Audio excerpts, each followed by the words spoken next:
નમસ્કાર વિદ્યાર્થી મિત્રો, કેમ છો બધા? મજામાં? સર્વ મિત્રોને નવરાત્રિની શુભકામના. મિત્રો, નવરાત્રિ પૂર્ણ તરફ જઈ રહી છે, એટલે કે નવરાત્રિનું પર્વ આપણે જાણીએ છીએ કે પૂરું થવાને આરે છે, પરંતુ શિક્ષણનું કાર્ય હજુ સુધી પૂરું થવાને આરે પહોંચ્યું નથી. આપણે સમાજમાં રહીએ છીએ. સમાજમાં ચાલતા પ્રસંગો, ચાલતા તહેવારો, આવતા ઉત્સવો આપણા માટે મહત્ત્વના છે.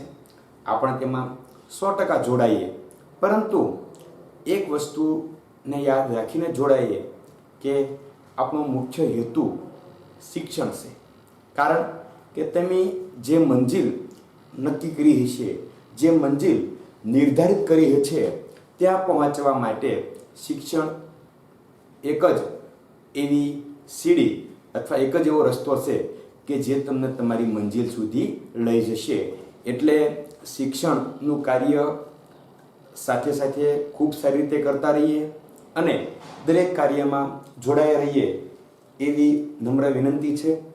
કોઈ પણ ભોગે આપણું શિક્ષણ ના બગડવું જોઈએ.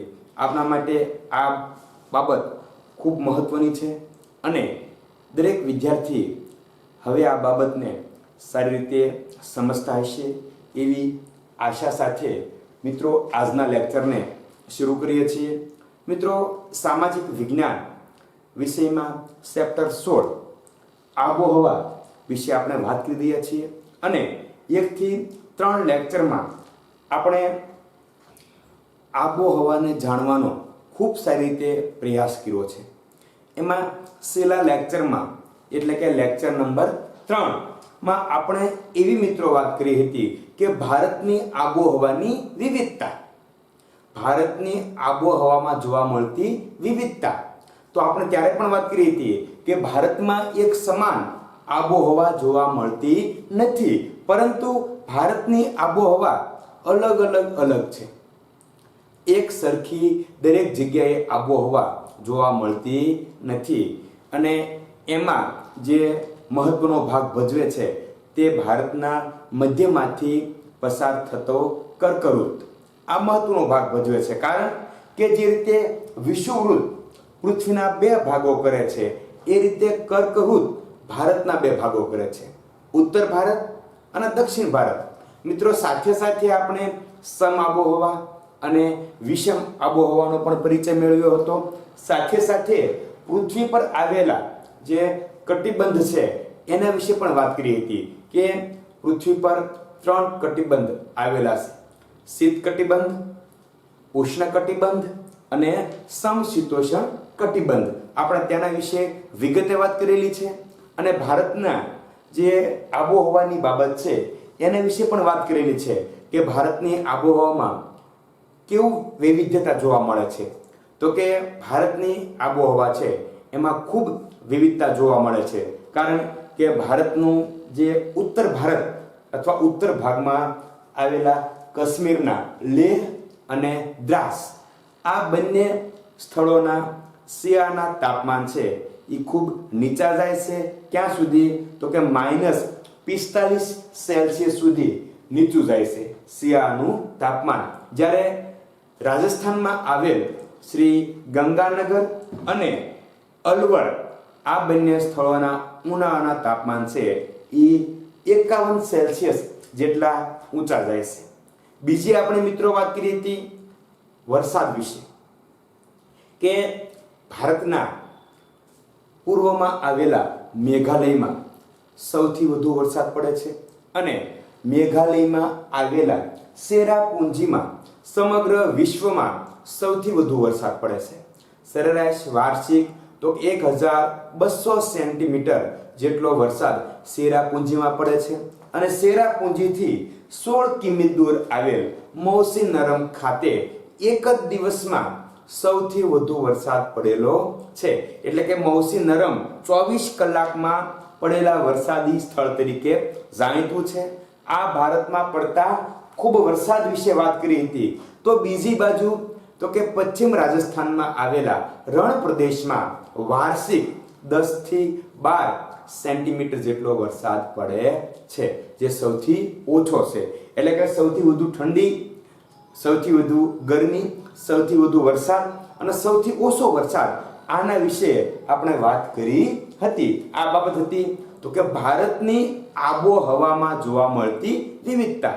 અને મિત્રો હવે આપણે જે વાત કરવાની છે તે પણ આબોહવાને લગતી જ છે, કારણ કે આપણે જે એકમ જોઈ રહ્યા છીએ એ આબોહવા છે. એટલે દરેક બાબત આબોહવાને લગતી છે. ભારતીય ઋતુ વિશે પણ આપણે પરિચય મેળવવાનો છે, પરંતુ આજના લેક્ચરમાં આપણે વાત કરવાની છે તો કે આબોહવાને અસર કરતા પરિબળો. કે આબોહવા છે એ અલગ અલગ શા માટે જોવા મળે છે, આબોહવામાં વિવિધતા શા માટે જોવા મળે છે, તો કે એને અસર કરતા જે પરિબળો છે, આ પરિબળોને કારણે આબોહવામાં વિવિધતા જોવા મળે છે. આ પરિબળો છે જે આબોહવાને અસર કરે છે અને આબોહવામાં ફેરફાર કરે છે. આમ જોઈએ તો પૃથ્વી સપાટી પરનું તાપમાન, વાતાવરણીય દબાણ, પવનો, ભેજ, વરસાદ વગેરે વાતાવરણીય ઘટકોના પ્રમાણ અને વિતરણ પર અંકુશ ધરાવતા કેટલાક પરિબળો છે. કે વાતાવરણીય જે ઘટક છે, વાતાવરણીય ઘટકો એનું પ્રમાણ અને એના છે એ વિતરણ પર અંકુશ રાખતા પરિબળો ક્યાં ક્યાં છે. વાતાવરણ પર અંકુશ રાખતા પરિબળો પણ કહી શકાય અને વાતાવરણીય ઘટકો પર અસર કરતા પરિબળો પણ તેને કહી શકાય. તો કે પૃથ્વી સપાટીનું તાપમાન, આપણે જાણીએ છીએ કે સૂર્યના કિરણો દરેક જગ્યાએ સમગ્ર વર્ષ દરમિયાન એક સમાન પડતા નથી. આ બાબત તો કે આબોહવા પર અસર કરે છે. વાતાવરણીય દબાણ અને પવનો, આપણને ખ્યાલ છે કે સમગ્ર વર્ષ દરમિયાન એક જ દિશાના પવનો વાતા નથી, અલગ અલગ પવનો હોય છે. એટલે વાતાવરણ પર દબાણ અને દબાણને કારણે જે પવનો ઉત્પન્ન થાય છે એ પણ આબોહવાને અસર કરે છે. પછી ભેજ અને વરસાદ, એટલે કે વાતાવરણીય ઘટકોના પ્રમાણ અને વિતરણ પર અસર કરતા પરિબળો ક્યાં ક્યાં કહી શકાય મિત્રો, તો કે પૃથ્વી સપાટીનું તાપમાન, વાતાવરણીય દબાણો, પવનો, વરસાદ અને ભેજ, આ પૃથ્વી સપાટી પરની આબોહવા છે એને અસર કરતા પરિબળો છે. હવે આ જે પરિબળો છે એ સમગ્ર વિશ્વની દૃષ્ટિએ આપણે વિચાર કર્યો કે આબોહવાને અસર કરતા પરિબળો ક્યાં ક્યાં છે. તો કે સમગ્ર વિશ્વની જે આબોહવા છે, માત્ર ભારતની આબોહવાની અહીંયા આપણે વાત કરી નથી, હવે કરવાની છે. હવે આપણે ભારતીય આબોહવાને અસર કરતા પરિબળો વિશે જ વાત કરવાની છે. પરંતુ આપણે આગળ જે જોયા એટલે કે પૃથ્વી સપાટીનું તાપમાન, વાતાવરણીય દબાણો, વાતાવરણીય પવનો, ભેજ અને વરસાદ, આ બાબત શું છે તો કે સમગ્ર પૃથ્વીની જે આબોહવા છે, જે તે પ્રદેશની આબોહવા છે એને અસર કરતા પરિબળો છે. પરંતુ ભારતીય આબોહવાને અસર કરતા મુખ્ય પરિબળો 4 છે. સમગ્ર વિશ્વની આબોહવાની વાત કરીએ, કોઈ દેશની આબોહવાની વાત કરીએ, કોઈ ખંડની આબોહવાની વાત કરીએ તો આપણે ઉપર જે જોયા તે પરિબળો આવી શકે. પરંતુ ભારતની જે આબોહવા છે આપણે તેની વાત કરતા હોઈએ એટલે 4 મુખ્ય પરિબળો છે. સૌથી પહેલું પરિબળ છે અક્ષાંશ. આપણે ભણી ગયા છીએ અક્ષાંશ ઋતુઓ અને રેખાંશ ઋતુઓ. આપણે જે પ્રથમ લેક્ચર જોયો હતો એ મિત્રો અતિ ઉપયોગી લેક્ચર છે, કારણ કે એમાં પણ આપણે અક્ષાંશ ઋતુઓ અને રેખાંશ ઋતુઓ વિશે વાત કરી હતી. આપણે જ્યારે પ્રકરણ 13 ભણ્યા ત્યારે પણ આપણે અક્ષાંશ ઋતુઓ અને રેખાંશ ઋતુઓ વિશે વાત કરી હતી. અક્ષાંશ છે એ ભારતની આબોહવાને અસર કરતું પરિબળ છે. બીજું વાત કરવું હોય તો મિત્રો સમુદ્રથી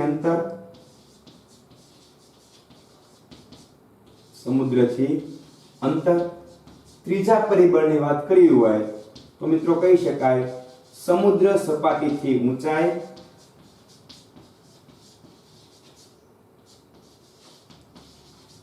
અને ચોથા પરિબળ વિશે વાત કરી હોય તો મિત્રો કહી શકાય વાતાવરણીય દબાણ અને પવનો. વાતાવરણીય દબાણ અને પવનો. એટલે આ ચાર પરિબળો છે એ કયા દેશની આબોહવાની એટલે કે આપણા દેશની એટલે કે ભારત દેશની જે આબોહવા છે એને અસર કરતા પરિબળો છે. બહુ સહેલા છે મિત્રો, ઘણી વખત પૂછાય પણ છે કે ભારતની આબોહવાને અસર કરતા પરિબળો જણાવો. તો ચાર જણાવવાના છે: અક્ષાંશ, સમુદ્રથી અંતર, સમુદ્ર સપાટીથી ઊંચાઈ અને વાતાવરણીય દબાણ અને પવનો. આ ચારે ચાર જે પરિબળ છે એ આપણી આબોહવાને કઈ રીતે અસર કરે છે એ બાબત પણ આપણે જોવી પડે કે કઈ રીતે આપણી ભારત દેશની જે આબોહવા છે એમાં ફેરફાર કરે છે, એને અસર કરે છે. એ સમગ્ર ઘટના વિશે પણ આપણે માહિતી મેળવવી જોઈએ. એટલે કે આપણે અક્ષાંશ, સમુદ્રથી અંતર, સમુદ્ર સપાટીથી ઊંચાઈ અને વાતાવરણીય દબાણ અને પવનો વિશે વિગતે વાત કરવાની છે. તો સૌથી પહેલા મિત્રો ભારતની જે આબોહવા છે એને અસર કરતા જે પરિબળો છે એ પૈકી આપણે પ્રથમ પરિબળ એટલે કે અક્ષાંશ વિશે માહિતી મેળવવાની છે કે કઈ રીતે અક્ષાંશ છે એ આબોહવાને અસર કરે છે. તો આપણે જાણીએ છીએ મિત્રો કે પૃથ્વી સપાટી પર આબોહવાના પ્રકાર જે તે પ્રકારના અથવા જે તે પ્રદેશોના અક્ષાંશ પ્રમાણે બદલાય છે. કે પૃથ્વી સપાટી આપણે મિત્રો પોઈન્ટ થી પોઈન્ટ ચાલવાનો પ્રયત્ન કરીશું, કારણ કે ફકરા સિસ્ટમ જે શાસ્ત્ર એટલે કે વિજ્ઞાન અને સામાજિક એમાં પોઈન્ટથી જ લખવાથી આપણને ઘણો બધો બેનિફિટ મળે છે અને પોઈન્ટથી લખાણ દ્વારા જ આપણે આગળ ચાલવાનું છે. એટલે કે અક્ષાંશ રૂપની વાત કરતા હોઈએ કે આબોહવાને અસર કરતા પરિબળો પૈકી અક્ષાંશ ઋતુ વિશે સમજાવો. તો મિત્રો સૌથી પહેલો જ આપણો પોઈન્ટ બનશે કે પૃથ્વી સપાટી પર આબોહવાના પ્રકાર. પૃથ્વી સપાટી પર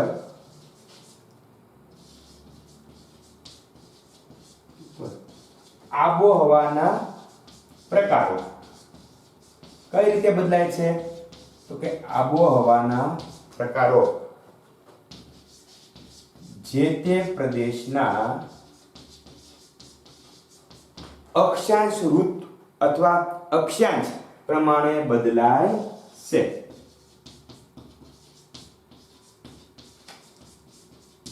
હવે આપણે આ પોઈન્ટને સમજવાનો પ્રયત્ન કરીએ તો મિત્રો એવું કહી શકાય કે પૃથ્વી સપાટી પર આપણે ભણી ગયા છીએ કે જે આડી રેખા, જે કાલ્પનિક આડી રેખા છે તેને અક્ષાંશ ઋતુ કહેવામાં આવે છે. હવે તો કે પૃથ્વી સપાટી પર આબોહવાના જે પ્રકાર છે એ તો કે જે તે પ્રદેશના અક્ષાંશ પ્રમાણે બદલાય છે. એટલે મિત્રો એવું કહી શકાય કે અક્ષાંશ જે સ્થળે આવેલા છે એ સ્થળ પ્રમાણે તે આબોહવાની દિશા નક્કી થાય છે. અક્ષાંશ પ્રમાણે તે પ્રદેશની આબોહવા કેવી રહેશે એની માહિતી આપણને મળે છે. આપણે સૌ મિત્રો જાણીએ છીએ કે બે અક્ષાંશ ઋતુઓ વચ્ચે કેટલું અંતર હોય છે? જાણીએ છીએ ને કે બે અક્ષાંશ ઋતુઓ વચ્ચે 111 કિલોમીટર જેટલું અંતર હોય છે. આ બાબત આપણે લખવી પડે, કારણ કે 111 કિમી એક અક્ષાંશ ઋતુથી બીજા અક્ષાંશ ઋતુ સુધીનું જે અંતર છે તે 111 કિમી જેટલું હોય છે. એટલે સ્વાભાવિક છે કે 111 કિમી પછી અક્ષાંશ ઋતુ બદલાય એટલે એની આબોહવામાં ફેરફાર આવે ને આવે જ. કારણ કે 111 કિમી બહુ નાનકડું અંતર છે નહીં. એટલે મિત્રો પહેલો પોઈન્ટ આપણે લખી કાઢવાનો કે પૃથ્વી પર આબોહવા અથવા પૃથ્વી પર આબોહવાના પ્રકારો જે તે પ્રદેશના અક્ષાંશ પ્રમાણે બદલાય છે. અને બીજી મિત્રો આપણે વાત કરતા હોઈએ તો બે અક્ષાંશ ઋતુઓ અથવા બે અક્ષાંશ વચ્ચે જે અંતર છે એ લખવાનું છે. એટલે કે બે અક્ષાંશ વચ્ચે 111 કિમી નું અંતર હોય છે. કેટલું અંતર હોય છે તો કે 111 કિમી જેટલું અંતર હોય છે. હવે જો તમને એમ થાય કે આ બાબત તો આપણને સમજ પડી ગઈ કે પૃથ્વી સપાટીની જે આબોહવા છે તે જે તે અક્ષાંશ ઋતુને આધારે નક્કી થાય છે. પણ કઈ રીતે થાય છે આપણે એ પણ જોવું પડે. જુઓ કે આપણે જાણીએ છીએ વિષુવવૃત્તની આસપાસના જે પ્રદેશો છે એના પર સૂર્યના કિરણો લગભગ 12 માસ સીધા પડે છે, એટલે કે લંબ પડે છે. અને એટલે વિષુવવૃત્તની જે આસપાસનો પ્રદેશ છે ત્યાં 12 માસ ગરમી પડે છે. આ આપણે વિશ્વની વાત કરવાની છે કે જે અક્ષાંશ ઋતુ પર જેટલી ગરમી પડે, જે અક્ષાંશ ઋતુ પર જેટલી ઠંડી પડે એના આધારે એ પ્રદેશની આબોહવા નક્કી થાય છે. આપણે જાણીએ છીએ કે ઉત્તર ધ્રુવ અને દક્ષિણ ધ્રુવ આ બંને છે એ અલગ અલગ છેડે આવેલા છે. કારણ કે ઉત્તરમાં તો કે ઉત્તર ધ્રુવ છે, દક્ષિણમાં તો કે દક્ષિણ ધ્રુવ છે. એટલે એના પર જે સૂર્યના કિરણો પડે છે એ લંબ પડે તો ઘણી વખત ત્રાંસા પણ પડે છે. પરંતુ પૃથ્વીનો વચ્ચેનો ભાગ છે કે જે વિષુવવૃત્ત તરીકે ઓળખાય છે, ત્યાં તો કે પૃથ્વી ફરે છે પરંતુ વચ્ચેનો ભાગ ત્યાં જ રહે છે. અને એટલા માટે સૂર્યના કિરણો વિષુવવૃત્તની આજુબાજુના પ્રદેશો પર 12 માસ લંબ પડે છે. અને એટલે વિષુવવૃત્ત છે ત્યાં ગરમી 12 માસ વધારે પડે છે, જ્યારે કર્કવૃત્ત અને મકરવૃત્ત પર ગરમી અને ઠંડી આ બંને જોવા મળે છે. આ થઈને આબોહવાની વાત. આપણે અક્ષાંશ એટલે કે આડી રેખાની વાત કરી રહ્યા છીએ. પોઈન્ટ છે આપણો અક્ષાંશ. અક્ષાંશની વાત કરીએ એટલે મિત્રો કહી શકાય કે વિષુવવૃત્ત છે અહીંયા આપણે ત્રીજો પોઈન્ટ પણ બનશે. પણ સૌથી પહેલા આપણે અંતર પણ કહી દેવાનું છે કે બે અક્ષાંશ ઋતુઓ વચ્ચે 111 કિમી જેટલું અંતર હોય છે. અને ત્યાર પછી મિત્રો લખવાનું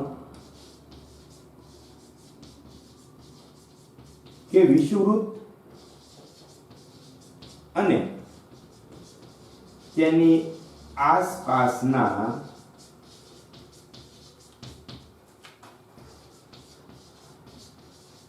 પ્રદેશો પર 12 માસ સૂર્યના કિરણો કેવા પડે છે તો કે લંબ પડે છે. એટલે કે વિષુવવૃત્ત અને તેની આસપાસના પ્રદેશો પર 12 માસ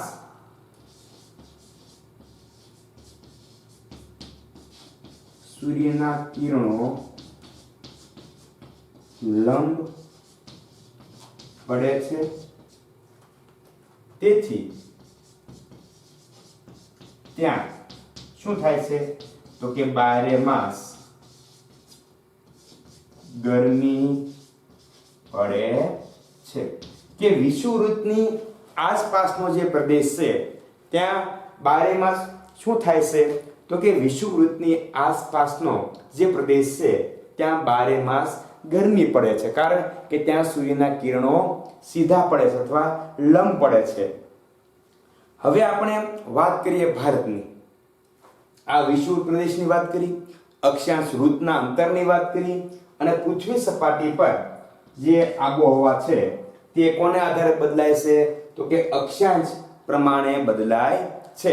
હવે જુઓ તમે કે ભારતના મધ્યમાંથી કર્કવૃત્ત પસાર થાય છે અને એથી ભારત બે કટિબંધ અથવા બે કટિબંધીય આબોહવા ધરાવતો દેશ છે. કઈ કઈ આબોહવા તો કે ઉષ્ણકટિબંધી દક્ષિણ ભાગ કેવો છે તો કે દક્ષિણ ભાગ ઉષ્ણકટિબંધમાં આવે છે, જ્યારે ઉત્તર ભાગ તો કે સમશીતોષ્ણ કટિબંધમાં આવે છે.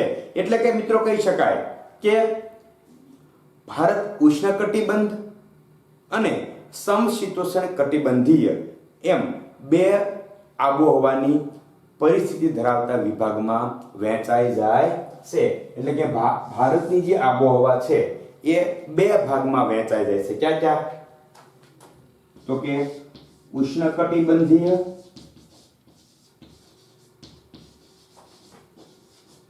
અને બીજું કેવું હોય તો સમશીતોષ્ણ કટિબંધીય. આ બે ભાગમાં ભારતની આબોહવા વહેંચાઈ જાય છે. કોને કારણે? અક્ષાંશ, કારણ કે કર્કવૃત પણ એક અક્ષાંશ છે અને ભારત છે એમાંથી એવરેજ સરેરાશ 30 અક્ષાંશ વૃત્ત પસાર થાય છે અને એના કારણે ભારત છે એ બે પ્રકારની આબોહવાની પરિસ્થિતિ ધરાવતા પ્રદેશમાં વહેંચાઈ જાય છે. ક્યાં પ્રદેશમાં વહેંચાય છે તો કે ઉષ્ણકટિબંધીય પ્રદેશ અને સમશીતોષ્ણ કટિબંધીય પ્રદેશ. તો મિત્રો અહીંયા આપણે વાત કરી આબોહવા પર અસર કરતા ઘટકો અથવા આબોહવા પર અસર કરતા પરિબળો. મુખ્ય 4 પરિબળો છે: અક્ષાંશ, સમુદ્રથી અંતર, સમુદ્ર સપાટીથી ઊંચાઈ અને વાતાવરણીય દબાણ અને પવનો. અને એ પૈકી આપણે અક્ષાંશ ઋતુ વિશે અથવા અક્ષાંશ વિશે વાત કરી કે અક્ષાંશ કઈ રીતે આબોહવા બદલાવામાં મહત્વની ભૂમિકા ભજવે છે. તો કે અક્ષાંશ વચ્ચે 111 કિમીનું અંતર હોય છે. સાથે સાથે મિત્રો આપણે વિષુવવૃત્તની પણ વાત કરવાની છે, કારણ કે એ પણ એક અક્ષાંશ વૃત્ત છે કે વિષુવવૃત્ત અને આસપાસના પ્રદેશો પર સૂર્યના કિરણો 12 માસ લંબ પડતા હોવાથી ત્યાં 12 માસ ગરમી પડે છે. અને સૌથી છેલ્લે આપણે વાત કરવાની છે ભારતની, કે ભારત છે એ તો કે ઉષ્ણકટિબંધીય અને સમશીતોષ્ણ કટિબંધીય એમ બે પરિસ્થિતિ વાળી આબોહવા ધરાવતા દેશમાં વહેંચાઈ જાય છે. એટલે આ વાત થઈ ગઈ મિત્રો આપણા પહેલા પોઈન્ટની. આને તમે છે એ લેક્ચર બુકમાં લખી શકો છો વિડિયો સ્ટોપ કરીને. અને ત્યાર પછી હવે આપણે જે બીજો પરિબળ છે, બીજો ઘટક છે એટલે કે સમુદ્રથી અંતર, આપણે એના વિશે વાત કરવાની છે. એ પણ મિત્રો સરળ બાબત છે. આપણે જોઈ ગયા છીએ કે સમુદ્ર સપાટી અને સમુદ્રથી જે પ્રદેશ નજીક હોય ત્યાં કેવી આબોહવા અનુભવાય છે તો કે ત્યાં સમ આબોહવાનો અનુભવ થાય છે. આપણે જોયું હતું ને કે આબોહવા બે પ્રકારે અનુભવાય છે: સમ આબોહવા અને વિષમ આબોહવા. સમ આબોહવા એટલે તો કે સરખી આબોહવા. ઉનાળામાં તાપમાન બહુ ઊંચું ન જાય અને શિયાળામાં તાપમાન ખૂબ નીચું ન જાય, એટલે કે સરખું તાપમાન ધરાવતા પ્રદેશોને સમ આબોહવા અનુભવતા પ્રદેશ કહેવાય છે. જ્યારે વિષમ આબોહવા એટલે તો કે શિયાળામાં ખૂબ ઠંડી પડે, ઉનાળામાં ગરમી પડે, આવા પ્રદેશોને વિષમ આબોહવા ધરાવતા પ્રદેશ તરીકે ઓળખવામાં આવે છે. હવે તો કે આપણે વાત કરીએ સમુદ્રથી અંતર, અને આપણને દરેક મિત્રોને ખ્યાલ છે કે જમીન અને પાણી આ એક સમાન બાબત છે નહીં, કારણ કે આપણો જે પોઈન્ટ છે સમુદ્રથી અંતર, એમાં આ ખૂબ મહત્વની બાબત છે. સમુદ્રથી અંતર, કારણ કે સૂર્ય જે રીતે તપે છે અને એની જે ગરમી અથવા એની જે કિરણો આપલે કરવાની બાબત છે એ બાબત આના પર ખૂબ મહત્વનો ભાર મૂકે છે. જો અહીંયા તમે કે સમુદ્ર વિસ્તારથી જમીન પ્રદેશના અંતરો એ આબોહવા પર અસર કરનારું બીજું મહત્વનું પરિબળ છે. સમુદ્ર વિસ્તારથી જમીન પ્રદેશના અંતર એટલે આપણે કહેવાય ને લંબાઈ, સાદી ભાષામાં કેવું હોય તો લંબાઈ પણ કહી શકાય. એટલે બીજો મહત્વનો પોઈન્ટ છે સમુદ્રથી અંતર. કે સમુદ્ર વિસ્તારથી લખી શકાય મિત્રો, લખવું હોય તો સમુદ્ર વિસ્તારથી જમીન વિસ્તાર. તો સમુદ્ર વિસ્તાર એટલે તો કે પાણી ભરેલા વિસ્તાર. આપણે ભણી ગયા છીએ કે જલાવરણ એટલે શું થાય, તો કે સમુદ્ર વિસ્તાર થાય, અને સાથે મુદ્દાવરણ એટલે તો કે જમીન વિસ્તાર થાય. એટલે કે સમુદ્ર વિસ્તારથી જમીન વિસ્તાર અથવા જમીન પ્રદેશના અંતરો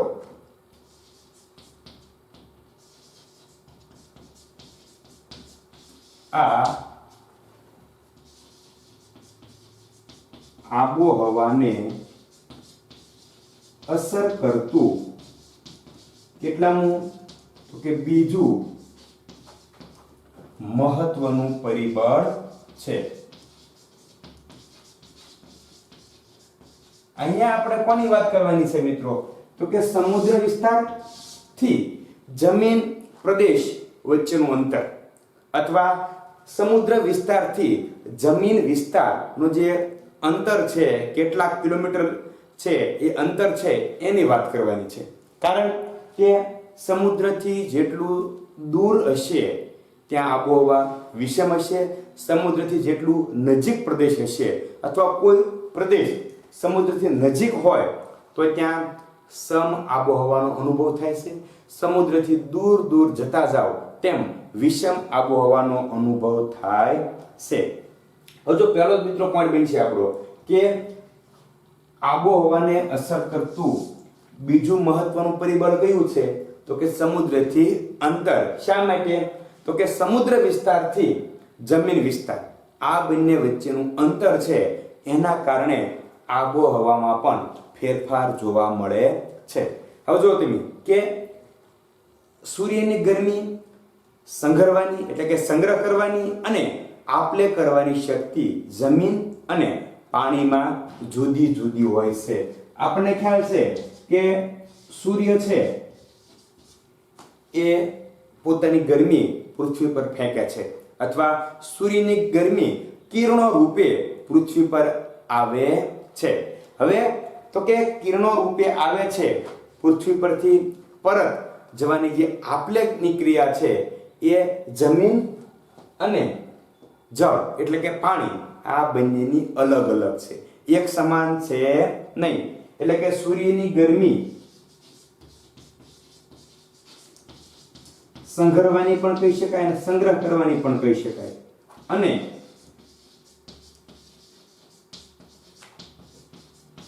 આપલે કરવાની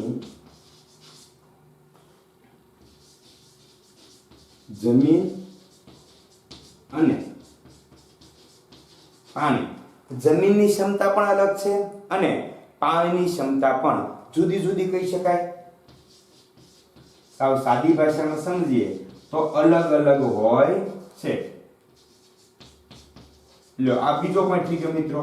કારણ કે સૂર્ય દરેક જગ્યાએ એક સમાન ગરમી ફેંકે છે, પોતાના કિરણો રૂપે પૃથ્વીની સપાટી પર ગરમી આવે છે ત્યારે એ ગરમી જમીન પર પણ પડે છે અને પાણી પર પણ પડે છે. પરંતુ એની જે આપલે કિરણો છે એને પરત મોકલવાની ક્રિયા અને એની જે ગરમી છે એને સંગ્રહ કરી રાખવાની જે ક્રિયા છે એ બંનેમાં અલગ અલગ છે. કોના કોનામાં, તો કે જમીન અને પાણી આ બંનેમાં અલગ અલગ જોવા મળે છે.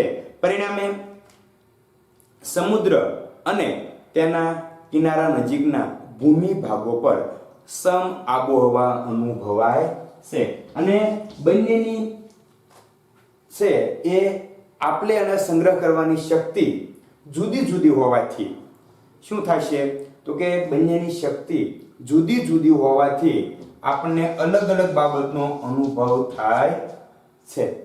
કે જે આબોહવા જમીન પર હશે તે આબોહવા પાણી પર જોવા મળશે નહીં, અથવા જે ગરમી જમીન પર જોવા મળે છે તે પાણી પર જોવા મળશે નહીં. અને સંગ્રહ કરી રાખવાની બાબત છે કે જેટલો સંગ્રહ જમીન કરશે એટલો સંગ્રહ પાણી કરી શકે નહીં. એટલે કે આમાં અલગતા જોવા મળે છે અને અલગતા હોવાને કારણે સમુદ્રથી અંતર એ ખૂબ અગત્યનું પરિબળ છે. કેમ, કે તમે જેટલા સમુદ્રથી નજીક હશો અથવા સમુદ્ર અને તેની આસપાસના જે ભૂમિ ભાગો છે ત્યાં સમ આબોહવાનો અનુભવ થાય છે, જ્યારે સમુદ્રથી દૂર અંદરના ભાગો પર વિષમ આબોહવાનો અનુભવ થાય છે. સમુદ્ર કિનારે જે પ્રદેશો આવ્યા હશે, કારણ કે આપણે જાણીએ છીએ કે માત્ર ગુજરાતની વાત કરીએ તો આપણને 1600 કિમી લાંબો દરિયા કિનારો મળેલો છે. એટલે કે સમગ્ર ભારતના જે સ્થળો દરિયા કિનારે આવેલા છે ત્યાં કેવી આબોહવા અનુભવાય છે? તો કે તે દરિયાથી સમુદ્રથી નજીક આવેલા હોવાથી ત્યાં સમ આબોહવાનો અનુભવ થાય છે, અને સમુદ્રથી દૂર અંદરના જે ભાગો છે ત્યાં વિષમ આબોહવાનો અનુભવ થાય છે. એટલા માટે સમુદ્રથી અંતર ખૂબ મહત્વનું પરિબળ ગણવામાં આવે છે. હવે તો કે સૂર્યની ગરમી સંગ્રહ કરવાની અને આપલે કરવાની શક્તિ જમીન અને પાણીમાં જુદી જુદી હોવાથી શું ફાયદો થાય છે? તો કે સમુદ્ર અને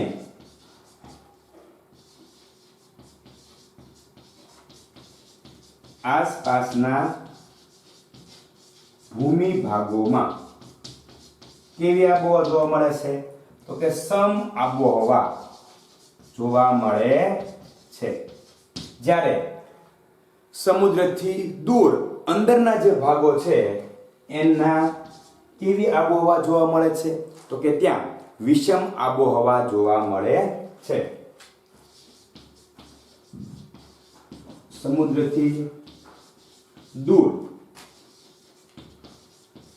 અંદરના ભાગમાં વિષમ આબોહવા જોવા મળે. અહીં કઈ જોવા મળશે?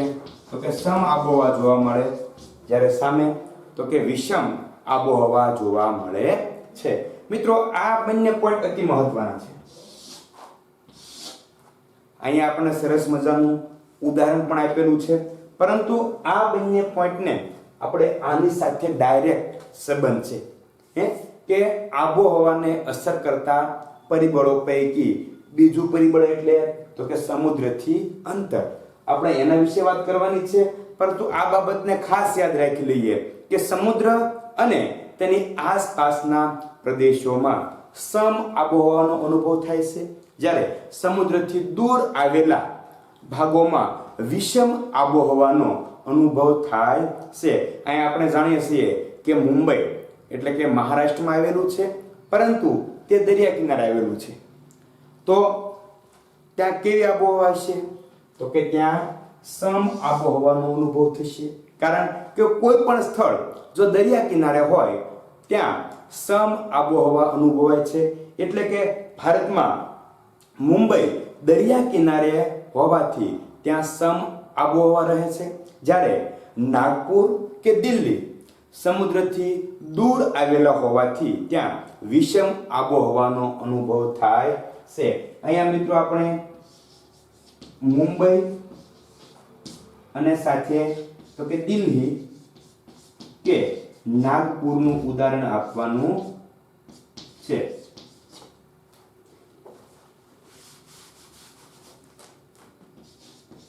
કોનું? તો કે દિલ્હી અથવા નાગપુર. કારણ કે દિલ્હી કે નાગપુર સમુદ્રથી દૂર આવેલા છે, એટલે ત્યાં તો કે વિષમ આબોહવાનો અનુભવ થશે, જ્યારે મુંબઈ દરિયા કિનારે આવેલું હોવાથી ત્યાં સમ આબોહવાનો અનુભવ થાય છે. મિત્રો, આ બાબતને આપણે સૌથી પહેલા તો કે આપણી લેક્ચર બુકમાં લખી લઈએ, જેથી કરીને આપણે કોઈ પ્રકારની મુશ્કેલી કે અગવડતા પડે નહીં.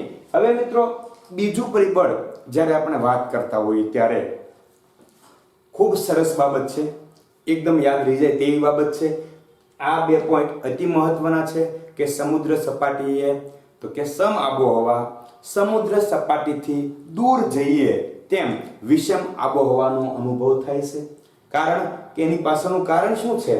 તો કે સૂર્યની ગરમી સંઘરવાની અને આપલે કરવાની શક્તિ જમીન અને પાણીમાં જુદી જુદી હોય છે, એક સમાન હોતી નથી. જો બંનેની શક્તિ એક સમાન હોત તો દરેક જગ્યાએ એક સરખી આબોહવાનો અનુભવ થાય, પણ આવું તો શક્ય છે નહીં, કારણ કે પોઈન્ટ જ એ છે સમુદ્રથી અંતર. એટલે આ જે મિત્રો બીજો પોઈન્ટ છે એ ખૂબ સરળ છે, એને આપણે સરળતાથી લખી શકીએ છીએ. તેમાં કોઈ પ્રકારની મુશ્કેલી પડે એ બાબત જણાતી નથી. સમુદ્ર સપાટીથી ઊંચાઈ અને વાતાવરણીય દબાણ અને પવનો વિશે આપણે આની પછીના લેક્ચરમાં મિત્રો વાત કરીશું. આજના લેક્ચરમાં આપણે આબોહવાને અસર કરતા 4 પરિબળો પૈકી 2 પરિબળો એટલે કે અક્ષાંશ અને સમુદ્રથી અંતર આ વિશે વિગતે વાત કરી. મિત્રો આશા રાખું કે દરેક ભાઈ અને બહેનને આ બંને પરિબળ અને તેના દરેક પોઈન્ટ એમાં આવતા દરેક મુદ્દા વિશે વિગતે સમજૂતી મળી ગઈ છે અને આપ સર્વ મિત્રો તેને સરળતાથી યાદ રાખી શકો એટલા માટે દરેક પોઈન્ટ સાથે આપણે ચાલવાનો પ્રયત્ન કરીએ છીએ. તમે પણ આ જ રીતે દરેક પોઈન્ટ સાથે ચાલતા રહો, દરેક પોઈન્ટને તમારી લેક્ચર બુકમાં લખતા રહો, પાઠ્યપુસ્તક સાથે રાખીને ઓનલાઈન વર્ગો નિહાળો તો કોઈ પ્રકારની મુશ્કેલી પડશે નહીં.